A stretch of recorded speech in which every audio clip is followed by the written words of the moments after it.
नमस्कार मित्रांनो, आजच्या आपल्या मिनी ब्लॉग आमचं स्वागत आहे. सकाळी मस्त रेडी वगैरे झालो. तसं निघालो घराच्या बाहेर. तर प्रिन्स आणि प्रिशा आली मस्त पाया पडत आणि पाया पडून दिलं. मस्त दोघांना घेऊन चहा आणि सिलेक्ट केला. चहा आणि सिलेक्ट घेऊन गेला.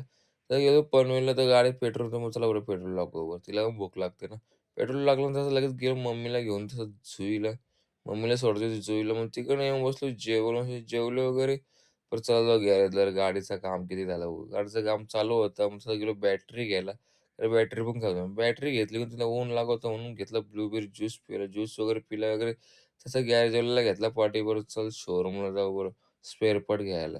मग ते स्पेअर पार्ट घ्यायला गेलो. स्पेअर पार्ट घेतलं आणि दोघं जण निघालो आम्ही पण सामान घेऊन गॅरेजला. गॅरेजला आलो सामान तसं लगेच स्पेअर पार्ट फिट करायला घेतलं. तेवढ्यात गावात गेलो तर बघतो त्याचबरोबर कुस्त्या आहेत. कुस्त्यांना लई गर्दी होती. मी पण घेऊन बसलो कुस्त्या बघत. कुस्ते चांगले आले. नंतर गेलो बेलापूरला खाटूश्यामच्या मंदिरात. मंदिरात जाऊन मंदिर शांत बसून दर्शन वगैरे घेतलं. थोडासा तिथं लक्ष लावून ध्यान केंद्रात बसलो. तिकडनं मग आलो घरी. प्रिशेसशी थोडी मस्ती केली. चला आजचा ब्लॉग इथेच एंड करते. Bye bye. भेटूया नेक्स्ट ब्लॉगमध्ये. ब्लॉग आवडला लाईक करा, शेअर करा.